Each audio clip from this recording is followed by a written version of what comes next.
Bonjour à tous et bienvenue sur Crypto Signal. Cette vidéo va s'intituler une odeur de bull run. Pourquoi une odeur de bull run? Parce que pour le moment, personnellement, j'ai toujours estimé qu'on était dans une forme de printemps crypto. Printemps crypto, ça veut dire que c'est pas l'été, c'est pas l'hiver, mais que y a des coups de froid de temps en temps. Voilà, on n'est pas sur du vous tirez aux fléchettes, vous choisissez des alts et de toute façon ça monte.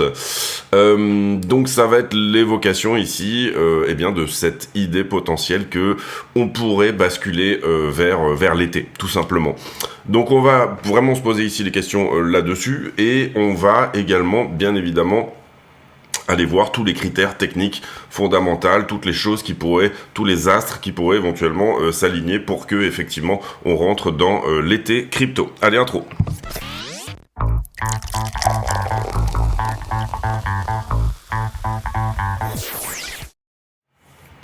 Alors, on est là donc sur le BTC face au dollar en daily. Personnellement, pour le moment, ce qu'on peut éventuellement voir, c'est un élargissement symétrique de sommet, autrement appelé mégaphone. Cette figure n'a pas encore cassé. En général, c'est une figure à 50-50, c'est-à-dire que si elle casse en haut, eh bien, on aurait un upside ici jusqu'aux 63-64 000 $. Si jamais elle casse en bas, pour le coup, c'est un retour au 32. Encore une fois, c'est du 50-50. Il faut comprendre ici que la ligne qui est extrêmement importante dans ce genre de figure, c'est finalement la ligne d'horizontalité. Pour le moment, si je regarde cette figure telle qu'elle, on avait déjà évoqué cette figure sur la chaîne, mais 1, 2, 3, 4, éventuellement une 5 ici, autour des 52-54 000 $. Et en général, ce que fait ce genre de figure, c'est qu'elle fait un retour justement sur cette zone, on va dire, d'homothétie ou de voilà la ligne parallèle. En tout cas, j'ai mes 5 vagues, vous avez normalement une 6, une rotation partielle, et là sur la 6 avec rotation partielle, et ben éventuellement ça vous dit si ça casse en haut ou si ça casse en bas. Si jamais ça devait casser en bas, ça devrait théoriquement venir chercher quelque chose ici, revenir à nouveau sur la ligne, et pour le coup ici casser en bas. Donc on va vraiment, je pense, même si cette figure n'est pas nécessairement arrivée, commencer à réfléchir à ce scénario-là et plutôt commencer à y réfléchir pour une cassure vers le haut. Donc en l'occurrence ici vous aurez compris que ça nous donnerait une touchette quelque part ici autour des 52-53 000 $ peut-être, ensuite une correction assez marquée jusqu'au 43 et puis ensuite effectivement une cassure à la 4e tentative ici de cette ligne-là. L'élargissement symétrique de sommet sous-entend un certain stress sur le prix et on l'a eu effectivement ce stress. D'une certaine manière, d'abord par le sell de news autour des ETF ici, qui nous a donné quand même un moins 20%. Ensuite, on vient chercher finalement la liquidité qui se trouvait là, avec un bon rythme d'adoption finalement des ETF. Ici, on l'avait dit, il y a un trade autour de l'approbation des ETF qui a été vendu, aucun problème avec ça. On a eu notre sell de news. Et ensuite, il y a un trade potentiel avec l'adoption des ETF. Derrière, après, il faudra vivre avec, c'est-à-dire regarder les inflows, les outflows, enfin tout ce qu'il se passe de ce côté-là. Aujourd'hui est une journée très importante, malheureusement je peux pas vous sortir la vidéo après ça, parce qu'il y a aujourd'hui un CPI, c'est-à-dire un indice des prix à la consommation aux États-Unis. Et Bitcoin adore finalement la liquidité. Il aime que le crédit soit gratuit, parce que Bitcoin c'est un petit peu une action technologique, en tout cas on le voit comme ça d'une certaine manière, c'est-à-dire que c'est un profit potentiel, une nouvelle technologie extrêmement disruptive et du coup vous investissez sur ces technologies extrêmement disruptives uniquement quand le crédit est gratuit et quand vous avez de l'argent. Il faut bien comprendre ici, et encore une fois on y revient, que on a beaucoup parlé sur cette chaîne de l'effet Cantillon. L'effet Cantillon, qu'est-ce que c'est? C'est tout simplement l'inflation va bénéficier aux plus riches dans un premier temps. Au moment où la Fed va inverser ses taux, les plus riches vont avoir accès au crédit, puisqu'une banque est là pour prêter finalement à ceux qui n'en ont pas besoin, c'est assez connu, c'est des proches qui disaient ça, mais c'est une réalité. Et donc du coup, en fait, c'est eux qui vont avoir accès à l'argent fraîchement créé par le crédit. On crée de l'argent par du crédit, on ne crée pas de l'argent parce qu'on a décidé d'imprimer de l'argent. On dit aux banques, d'une certaine manière, regardez, les taux sont bas, prêtez, fermez les yeux, prêtez à tous ceux qui ont besoin, et en général, ceux qui ont besoin, c'est ceux qui ont de l'argent en face, parce qu'ils peuvent le mettre en collatéral, tout simplement pour emprunter. En tout cas, sur cette épaule, tête-épaule ici, avec breakout, épaule, tête-épaule inversée, on a touché la target là, d'accord? C'était ça, c'était la target ETE. Elle était à 50 200 et elle a été touchée. Donc ça, c'est fait. Pas de retest. Et là, pour le coup, étant donné qu'on a touché la target, nous, on attendait éventuellement un retest pour une entrée ici. Et on ne l'a pas eu, d'accord? Ça s'est fait tout de suite. Aucun problème avec ça. Dans ces cas-là, vous n'avez pas votre entrée, vous attendez, il n'y a aucun problème. On est, nous, long sur d'autres assets, Ethereum, Axie, toutes ces choses-là, Avax aussi notamment, voilà, il n'y a pas de problème, on est dans le train quand même là-dessus, et on est dans le train grâce à nos portefeuilles. C'est l'avantage, c'est que quand ça monte, bah, de toute façon, on va dire que votre trade de position, il est plus ou moins assumé par votre portefeuille.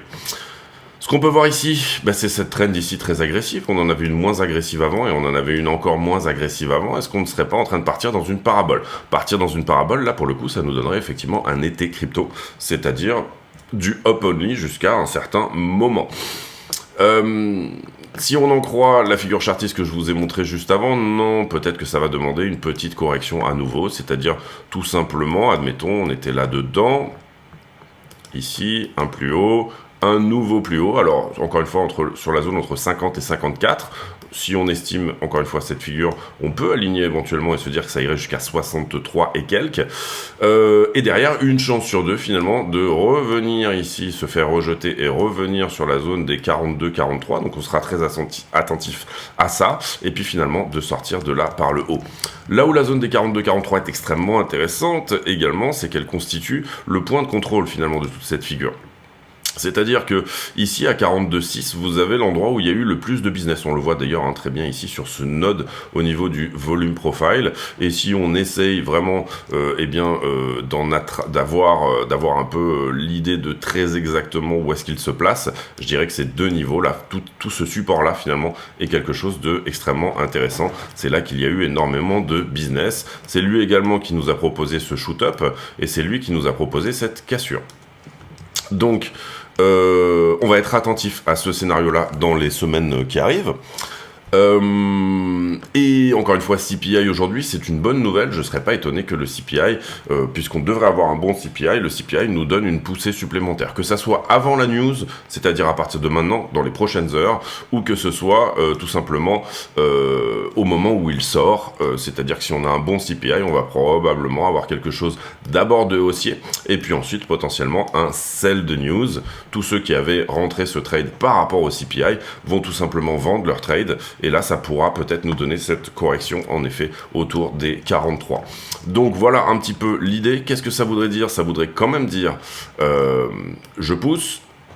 Vous voyez ici, nous, qu'on a deux droites qui pourraient faire support. On a celle-ci qui est plus ou moins la ligne intéressante sur laquelle on sait toujours, c'est un petit peu la liane autour de laquelle s'entoure le prix. Quand on est en dessous, c'est bearish, quand on est au-dessus, c'est bullish. Donc il faudrait perdre ça pour aller au 42,6 une nouvelle fois.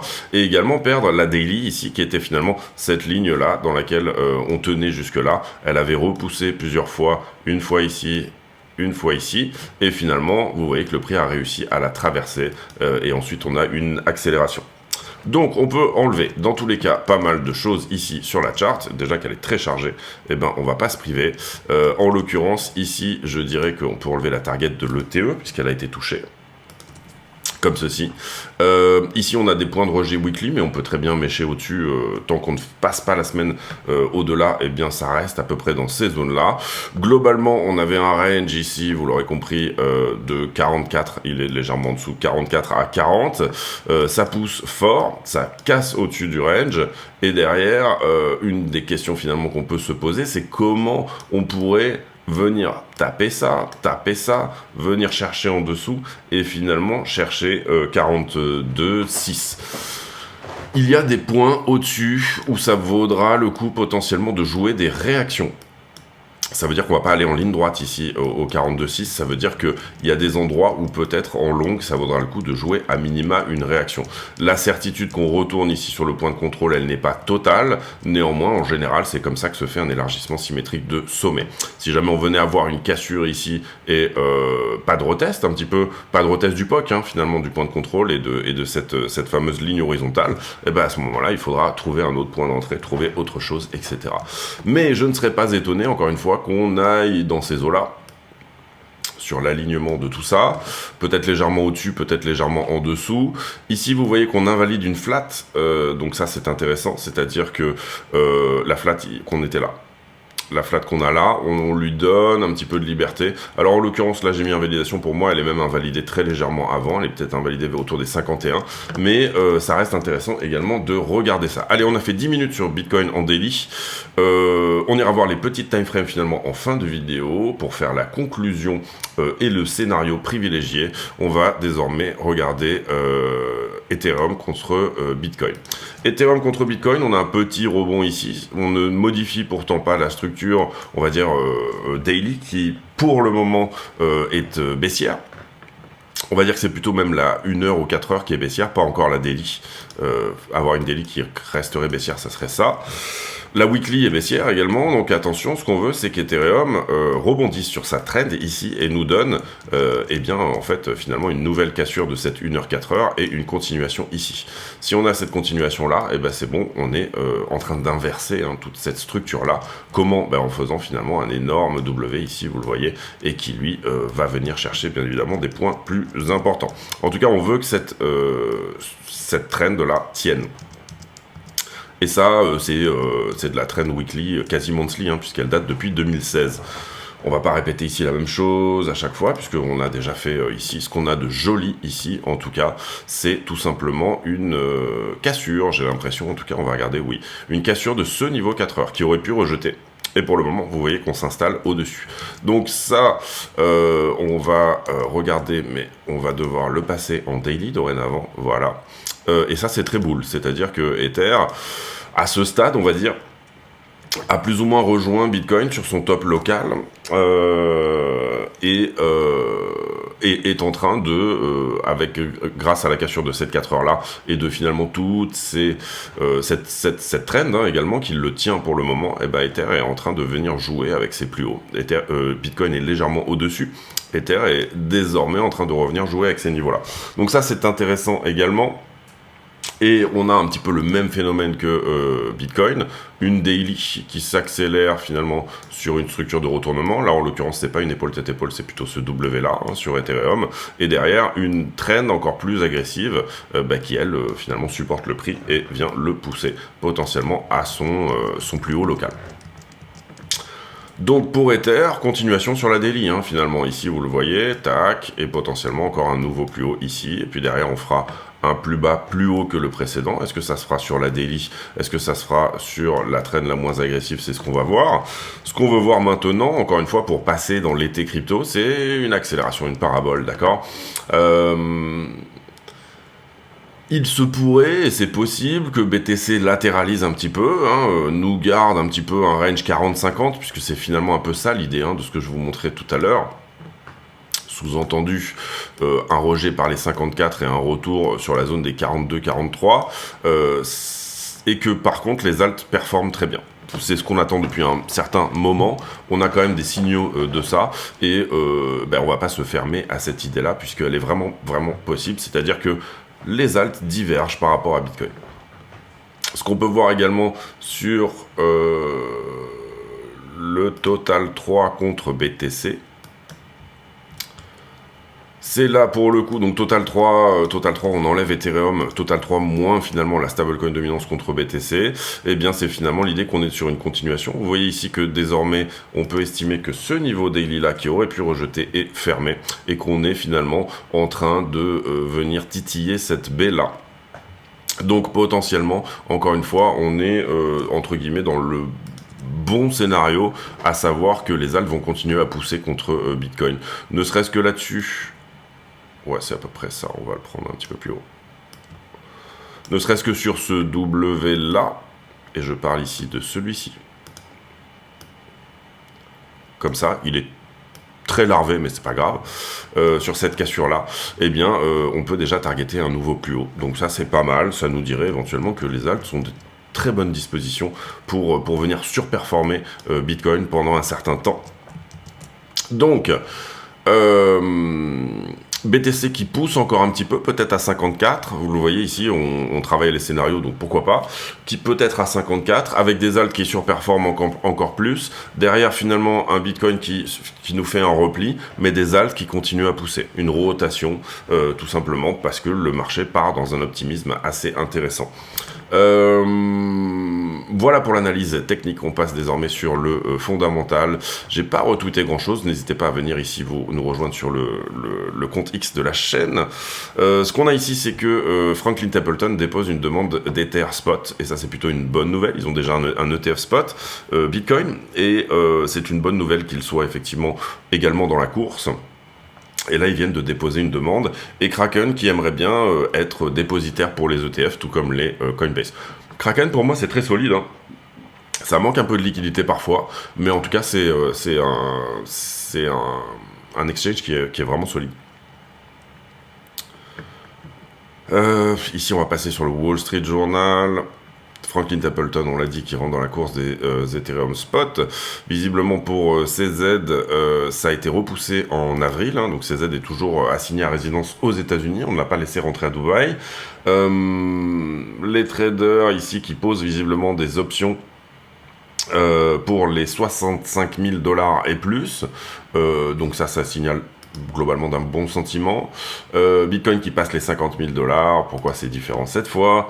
Les ETF ici, des afflux records, oui on l'a vu, on est sur des bons afflux. On a eu des sorties de GBTC, mais elles ont été surpassées, et ce de plus en plus finalement par les afflux qui ont été faits sur les ETF de BlackRock, etc. Ici, le CPI qui pourrait nous montrer une désinflation, hein, ça, nous, on a eu cette analyse-là il y a déjà une quinzaine de jours, de dire on aura un bon CPI. Donc voilà, en espérant que, bien sûr, et ça, on va aller le montrer maintenant, hein, de toute façon. Globalement, le CPI, le consensus est à 3% en year over year, et là, il est descendu à 2,9, vous le voyez. Donc, par rapport à un précédent, à 3,4, ça sous-entendrait que la désinflation se fait de 0,5%. Être à 2,9, pour moi, c'est le scénario où, effectivement, on est au consensus. Donc, du coup, on a 1 ou 2 jours de poussée, hein, ça continue à pousser, la news est absorbée, les gens sont contents, etc. Et puis derrière, le fameux sell de news, donc le dump. Quand je dis 1 ou 2 jours, c'est que ça pourrait se faire dans la journée d'aujourd'hui. C'est ma théorie, hein. Encore une fois, vous faites ce que vous voulez avec ça, mais voilà. Pour moi, on est en train déjà de mettre ce consensus dans les prix depuis un petit moment, et c'est ce qui explique d'ailleurs même la hausse en ce moment sur BTC. C'est l'appréciation de ce bon CPI pour le mois de janvier. Derrière, pour moi, ça devrait vendre. Ça devrait vendre la news, donc du coup, tous ceux qui sont dans ce trade, finalement, vont faire un repli, et c'est là qu'on pourrait avoir effectivement cette correction. On va voir encore une fois si ça va être le cas. Une petite poussée ici, toujours encore une fois de Bitcoin jusqu'à la zone des 52-53, et puis ensuite un repli assez massif dans un premier temps, et puis ensuite ça se fasse tranquillement, avec une performance des alts dedans. Si jamais on est au-dessus du consensus, comprenez que c'est mauvais. Je dirais que 3,1, 3,2, ça serait vraiment mauvais. C'est-à-dire que pour le coup, on avait déjà dans les prix. Donc au moment où la news va sortir, à ce moment-là, ça sera directement baissier. Ça sera un sell de news tout de suite. Et si jamais on est en dessous du consensus, à ce moment-là, on peut éventuellement se dire que on part pour une petite semaine de hausse. Donc il faudra être attentif à 14h30. Malheureusement, moi je pourrais pas sortir de vidéo à ce moment-là, mais il faudra être attentif à ce que va nous dire ce chiffre, bien évidemment. Donc, sous le consensus assez largement de 7, par exemple, de 6, on pourrait pousser pendant une petite semaine. Au consensus, une journée ou deux où on pousse et ensuite celle de news. Et au-dessus du consensus, on celle de news tout de suite. On a fait toute la news, globalement calendrier économique, les earnings, tout ça, ça ne change pas. On va désormais faire les liquidations. Et j'en profite pour vous dire ici que vous pouvez rejoindre CryptoSignal sur les affiliations, que ça soit sur BitGet, Bybit, maintenant, vous pourrez, mais vous ne pourrez pas trader les dérivés, bien sûr. Qcoin, où on a pas mal d'affiliés aussi, et c'est très bien.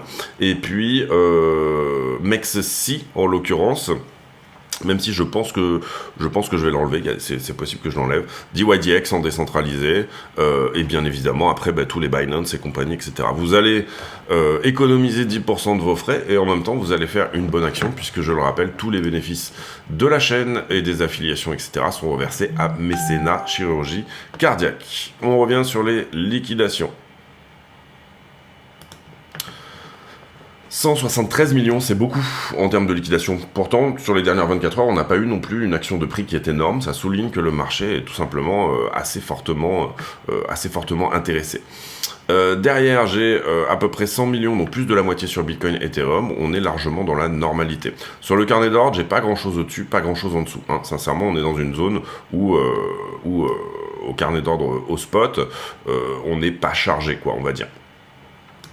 On a un peu d'ordre à la vente ici, mais c'est normal. On a quelques ordres à l'achat et c'est normal qu'on ait des choses autour du prix, mais on n'a pas d'ordres qui ont l'air scandaleux en termes de quantité, d'accord?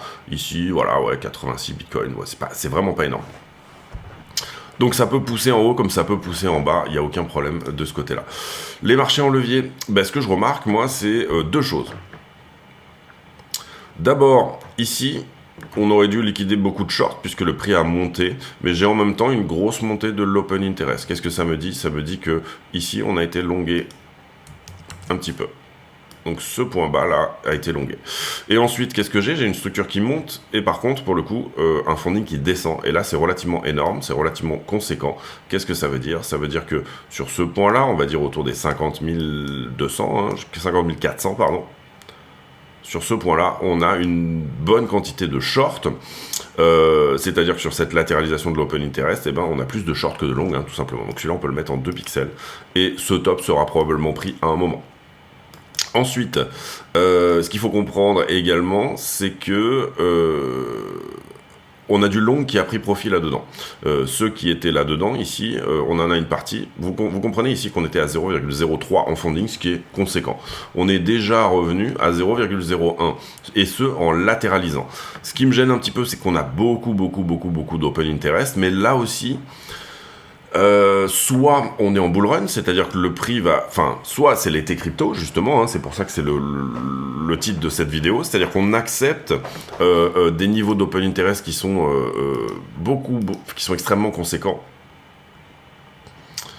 Vous voyez ici qu'on a toujours été en dessous, on a toujours déleveragé pour le moment autour des 8 milliards, ici une fois à 8,54, et là on est en train de partir à 10 milliards sur les exchanges. Donc ça c'est intéressant. Et également, j'ai des funding des spreads qui sont en train de passer positifs. Ça veut dire qu'il y a du long.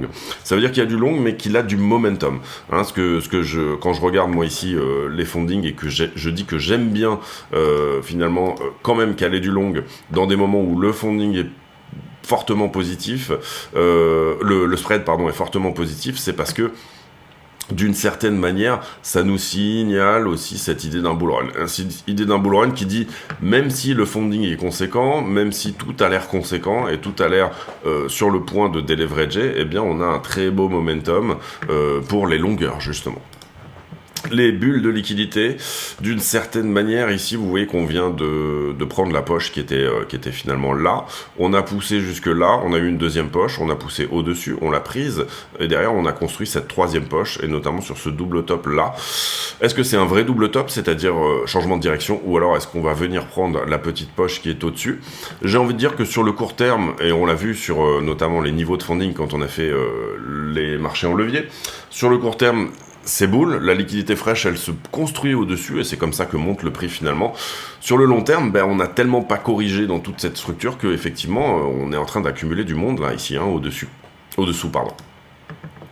On le voit très bien d'ailleurs sur la 7 jours. Court terme, ici, à chaque fois, on vient prendre les shorts, donc c'est bull. On vient de construire une poche encore au-dessus, donc c'est bull également. Par contre, sur 7 jours, vous voyez qu'on n'est jamais venu chercher tout ce monde-là. à mettre en adéquation avec le funding qui a quand même bien corrigé, nettoyé, même sur cette petite latéralisation là. Vous voyez qu'on a un paquet de monde qui est rentré short, mais également du long qui a pris ses profits. On est revenu dans des niveaux acceptables de funding, c'est-à-dire au 0,0100. Et iBlock n'est pas dynamique, mais moi c'est ce que j'aime avec lui, c'est-à-dire que assez souvent, quand vous avez des trucs dynamiques, je pense que CoinGlass est dynamique et comment ça s'appelle, Kingfisher aussi, c'est difficile pour un algorithme de vous dire exactement là où ça a fermé, là où ça a ouvert. Là, en l'occurrence, nous, on le fait humainement. On a cette notion un peu comment dire, plus humaine. De se dire que ça a pris profit, effectivement. Concrètement, 46,2, vous le voyez ici, qui pourrait être un point pris sur la une semaine. Et quand je regarde là un mois, je crois que c'est plutôt 41,4 le point chaud. Maintenant, encore une fois, le prix est dans une dynamique de venir chercher la fraîcheur. À chaque fois qu'on est shorté, il vient la chercher. Le momentum est longueur, on l'a expliqué avec les spreads, etc. Donc pour le coup, oui, c'est ça, 41,2, 41,4, 46,5, 41,2. Et pour le coup, là où on a montré 42,6 à peu près par ici, et ben ça sous-entendrait que même sur la 1 mois, vous ne viendrez pas faire le 1000 $ au-dessous qui vient de nettoyer. En tout cas, ce qu'on voit en ce moment, c'est un très bon momentum de la part des longueurs, un très bon momentum acheteur, également des bons flux du côté ETF, un CPI qui va probablement être bon, un SP500 qui carbure aussi, le marché qui finalement est en train de full pricer ce qu'on appellerait un soft landing de l'économie américaine, c'est-à-dire un atterrissage en douceur, grâce, enfin en tout cas du fait qu'on puisse revenir aux 2% d'inflation. Attention, ici nous on a notre courbe d'inflation, où on avait d'ailleurs même réfléchi au CPI et où on s'était demandé où est-ce que pourrait être le CPI prochain. Vous voyez, pour le moment on est à 3,4, pardon. Il faut absolument, pour faire ce soft landing, qu'on arrive à grappiller le dernier pourcent ici. Et c'est peut-être ce que nous signale finalement cette descente aux 3%, ici. Avec effectivement, alors vous le voyez ici, un des problèmes c'est que l'inflation de demande, ne regardez pas les barres ici puisque tout ça est pondéré par l'inflation, je dirais pétrole et commodités, qui est en rouge ici, qui est déflationniste en ce moment, puisque on va dire que le pétrole est plutôt en train de nous pricer une récession, justement. Derrière, arriver à tenir finalement la trend la moins agressive ici sur l'inflation, nous emmènerait à un taux d'inflation autour des 2%, autour du 1er juin, 1er juillet.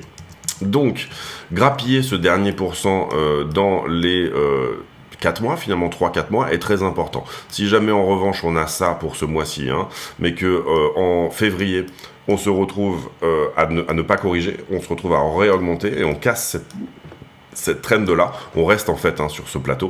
On a un plateau d'inflation ici entre, je dirais, 3% et 3,50. C'est ça. Et bien à ce moment-là, ça serait extrêmement bear, puisque ça voudrait dire on reste pendant très longtemps très haut au niveau des taux. On pourrait regarder un petit peu ce que ça dit, en tout cas pour la première quinzaine de février, mais ça ne serait pas extrêmement intéressant. On va quand même aller regarder pour être complet, puisque nous, c'est pas trop grave d'être dans le temps. 31 janvier, vous voyez que 1er février, on a eu un dump ici de 0,5, donc sur Trueflation, ça nous dirait que effectivement on a corrigé en début février, en tout cas. Je parle ici du CPI du mois de février. Et sur l'outil de la Fed de Cleveland, pour le moment, ça nous dit 2,86. Ça a été mis à jour le 12, donc hier. Ça nous dirait 2,86. Donc effectivement, 2,94 pour ce CPI-là et 2,86 pour le prochain. C'est pas trop mal. C'est pas trop mal si jamais on est effectivement, vous le voyez ici, 2,86, même si on reste à 3 sur le prochain. Déjà, il faut que celui-ci soit effectivement à 3, 2,9 ou 3. Si le prochain, on reste à peu près dans la zone, autour de 3, on est toujours sur trend ici. Ce qu'on veut maintenant, après, c'est avril, mai, juin, que vraiment ça soit à la désinflation. Voilà pour cette vidéo. On va désormais aller faire la conclusion sur les plus petites time frames. Alors en général, la conclusion, des fois, faites attention, elle peut durer un petit peu. 15 minutes. Tac, boum, hop, tac. Alors, ce qu'on peut voir pour le moment, c'est un niveau ici qui rejette. il est très propre en 15 minutes, c'est celui-ci. D'accord. Et en l'occurrence, on peut même le mettre légèrement dessous. Voilà, quelque part par ici. En l'occurrence, si je voulais shorter, vous comprenez que c'est un niveau intéressant. Il a rejeté une fois, 2 fois, 3 fois. Maintenant, on tient aussi une trend 15 minutes ici. Qui est celle-ci, qu'on va mettre en 15 minutes aussi.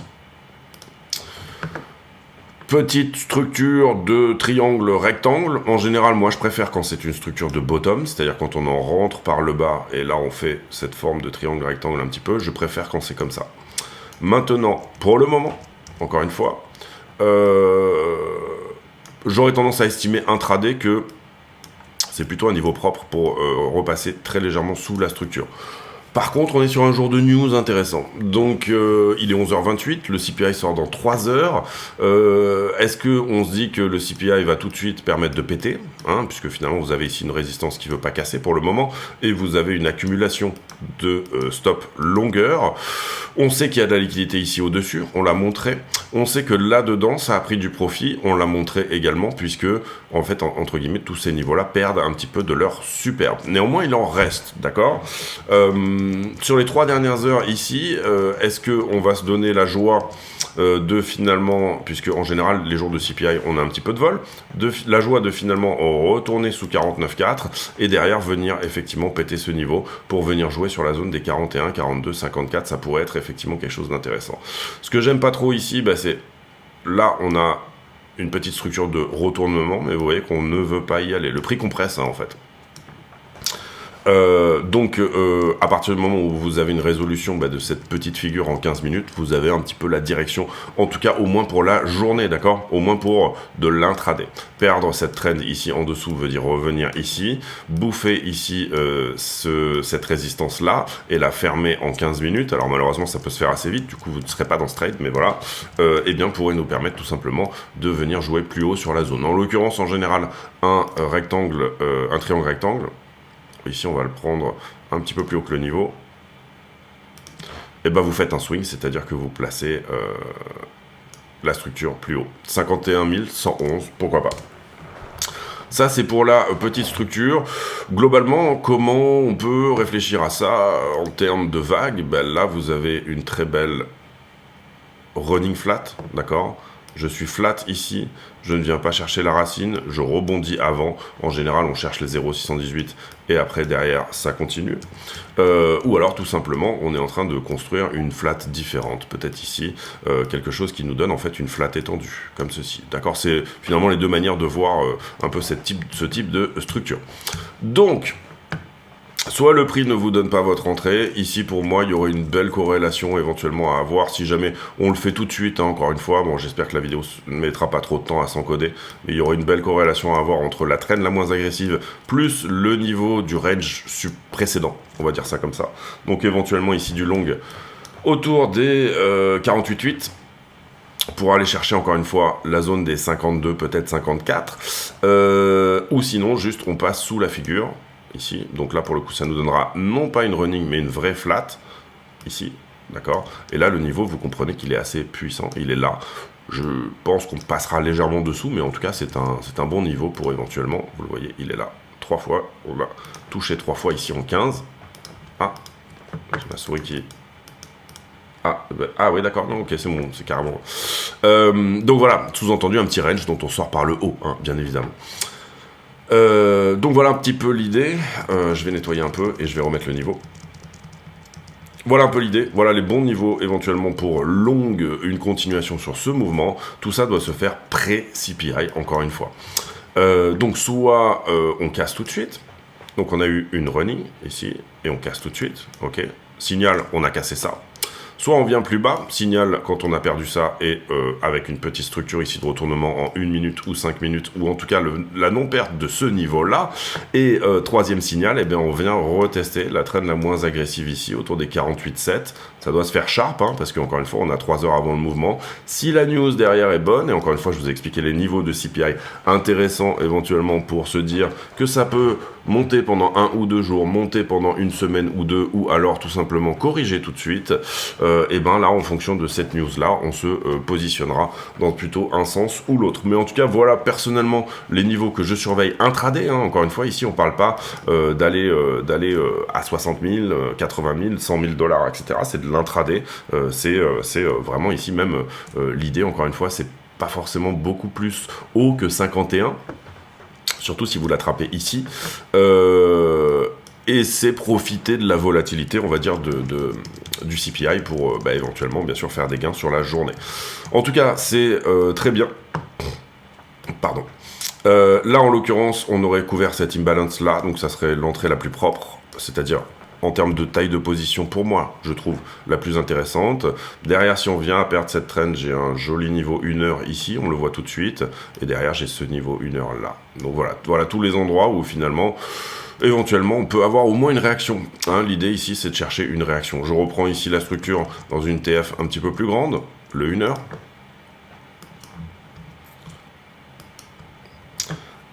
Accélération ici, on l'a dit, sur cette trend là. Derrière, on a celle-ci qui est un peu moins agressive, qui pour le moment nous a dessiné finalement celle-ci, hein, d'accord. Cette trend-là, elle est pour l'instant pas extrêmement sûre, au sens où elle n'a que 2 touches, ok. Si on valide une 3e touche ici, c'est très bien. Si en revanche on vient à perdre tout ça, bien évidemment c'est une correction plus importante. Mais je pense que sur le CPI, encore une fois, personnellement, voilà, vous le voyez ici même au niveau des points pivots. Ici j'ai une trend très agressive, ici j'ai celle-ci qui est moins agressive. Il paraît évident que si, à partir du moment où je perds ici la trend des 50, là, enfin celle-ci, la moins agressive des deux, il paraît évident que je suis en train de coucher tout simplement cette trend-là. Donc je viens la mettre à plat. Donc déjà, ici, short de 600 $, c'est OK. Derrière, si effectivement j'ai ma structure là-dedans, et que je réussis à repasser justement cette trend, c'est bon, vous êtes dans le bon délire, on va dire. De toute façon, il y aura une réaction sur ce niveau-là, et a priori, il viendra vous chercher la trend précédente. Il viendra retester ça. Si jamais en revanche, là, ça revient à se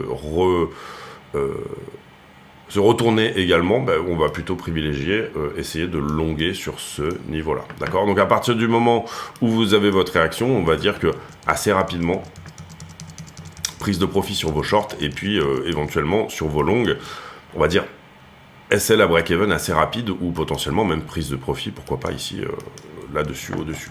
Pour le moment, pour moi, il est très probable, voilà, il est très probable qu'on ne casse pas tout de suite et qu'on ait un petit range ici, d'abord dans un premier temps, au moins, voilà, venir là, refuser, peut-être se faire rejeter là, on va voir, sinon venir prendre la liquidité qui se trouve au-dessus, et là on peut targeter un peu plus haut, c'est-à-dire 52, 54, etc.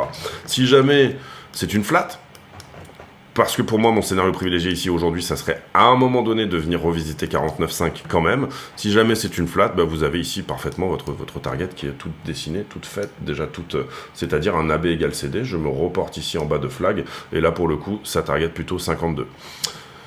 Donc, si je viens en bas ici, que je rebondis et que je casse cet endroit, j'ai un trop joli long à prendre de 50 à 52 pour celui qui veut attendre bien évidemment la confirmation de la cassure de ce niveau-là en 15 minutes. Et vous comprenez que ce niveau-là, il est plutôt ici en 15 minutes.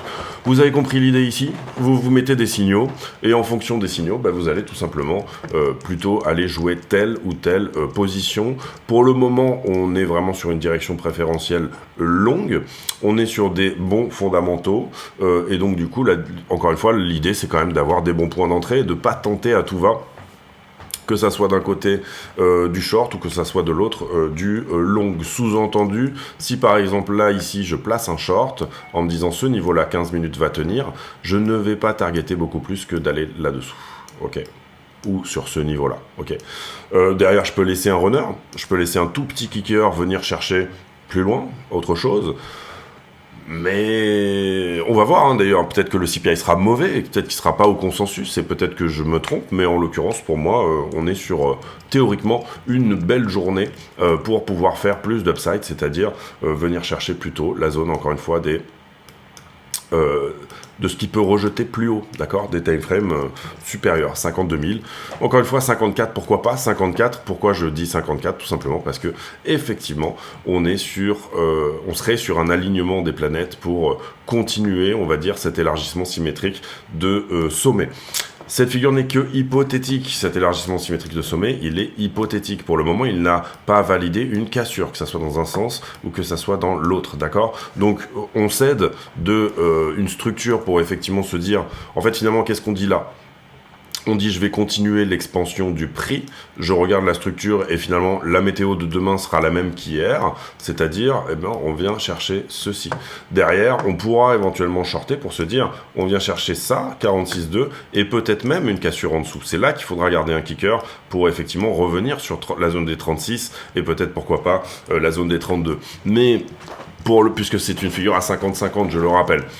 Mais pour le moment, on reste effectivement dans cette idée, ok, on est sur un momentum bullish, en tout cas pour les prochaines journées, etc. C'est très bien, on reste là-dessus. Donc, on l'a dit, scénario potentiel, pardon. Oh, j'ai eu la voix de Annie Girardot pendant.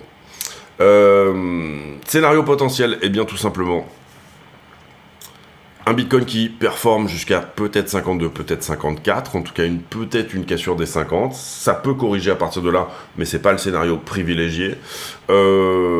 Ensuite, deuxième idée, c'est que l'alt season devrait battre son plein, c'est-à-dire que dans ce contexte-là, il est tout à fait possible que même une correction de Bitcoin n'arrête pas les altcoins, surtout si on a surtout sur les tout petits rebonds, voilà, c'est ça que je veux dire. En général, ces petites alt season, elles se font comme ça, c'est-à-dire Bitcoin perd un petit peu, on voit les alts qui performent quand même, ça paraît curieux, etc.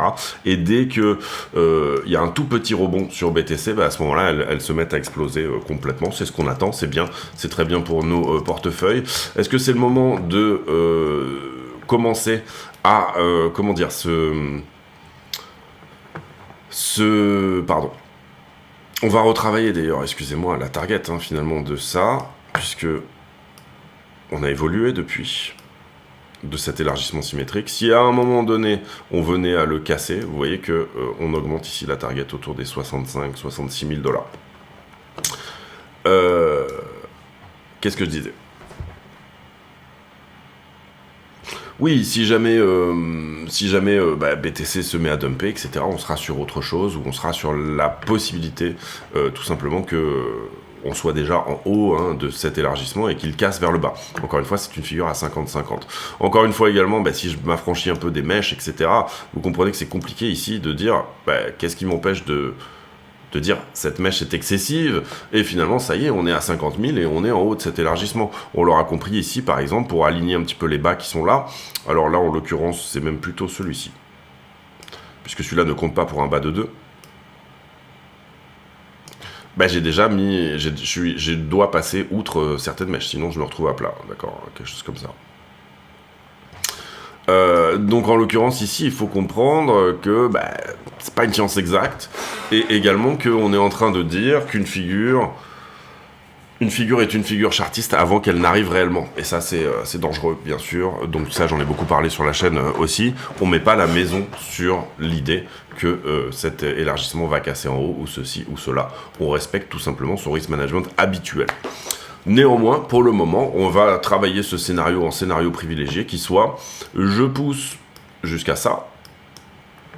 Derrière, je corrige éventuellement jusqu'à ça, cette zone-là qui est très intéressante, d'accord. Ça sortira du monde, etc. et ça sera pas de trop. Attention éventuellement à ce que je ne m'arrête pas en cours de route sur la daily ici, et attention à ce que je ne m'arrête pas également en cours de route sur une autre droite dont j'ai oublié où elle est, mais c'est pas grave. Qui était légèrement avant, oui c'est parce qu'on est, pardon, en log. Attention à ce que je ne m'arrête pas ici, encore une fois, sur soit celle-ci, soit celle-là. J'ai des niveaux, ici, on verra au moment opportun, tout simplement, où tout cela peut aller. Donc voilà, petite conclusion de un quart d'heure, encore une fois, mais vous voyez ici que il faut être créatif, il faut avoir un petit peu du swag.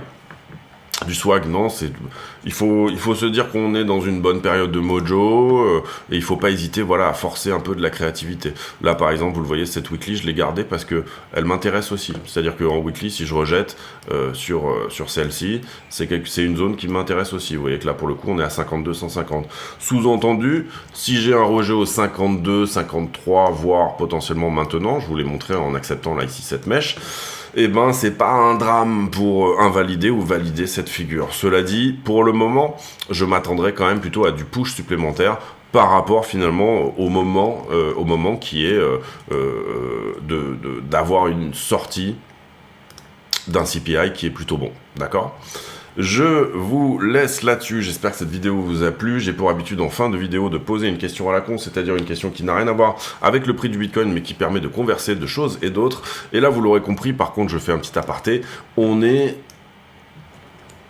prépare des scénarios, et comprenez bien qu'effectivement, si ces scénarios arrivent vraiment, on sera littéralement super bien sur les 2 ou 3 prochaines semaines de trading, et c'est pour ça qu'on le fait.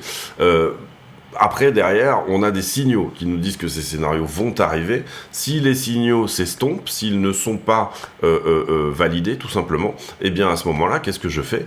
Je change de scénario, je pars sur autre chose. Et je vous ai montré déjà des scénarios sur lesquels, finalement, et ça c'est ce qu'on a dit également hier, bien évidemment, et ben ça c'est une flat, et donc on revient sous 38. Il n'y a pas de problème avec ça. C'est un scénario qui est vraiment possible. Pour le coup, elle serait théoriquement légèrement en montée, puisque là on a dépassé la racine, et après on peut très bien faire une flat étendue et aller à 32. Ce que je veux dire par là, c'est qu'on a cette vision un peu météo de ah bah tiens, là j'ai un anticyclone, tiens là j'ai l'idée, c'est quand même qu'il fera le même temps qu'hier, mais on a cette vision météo, on a la possibilité ici d'essayer d'avoir un petit truc en plus par rapport au fait de tout simplement se dire bon bah le prix va plutôt par là, ou il va plutôt par là. Donc ça c'est très important, on n'est pas en train de prédire les prix ici, on est en train de se positionner sur un scénario, et on est en train de lui donner des invalidations simples et précises qui vont finalement considérer à être notre stop loss, ou l'endroit où finalement on change de biais, ou l'endroit où, vous l'aurez compris ici, voilà, vous avez compris l'idée. J'ai pour habitude en fin de vidéo de poser une question à la con, c'est-à-dire une question qui n'a rien à voir avec le prix du Bitcoin, mais qui nous permet de converser de choses et d'autres. Et en l'occurrence, la question du jour, elle sera sur... allez, on va encore poser une question crypto, puisque j'ai l'impression que les gens répondent déjà un petit peu plus par rapport à est-ce que vous mettez le papier toilette côté mur, ou est-ce que vous mettez le papier toilette vers vous. On va encore poser une question crypto. On va dire votre exposition à la crypto en fonction de votre patrimoine global. À combien vous êtes à peu près? Ça m'intéresse du coup de le savoir. C'est-à-dire, patrimoine global, c'est tout ce que vous possédez moins vos dettes. Et la crypto, c'est tout ce que vous avez actuellement en crypto, hein, à la pondération actuelle, bien évidemment. Je vous laisse là-dessus, on se retrouve demain. Portez-vous bien et bonne journée à tous. Ciao, ciao.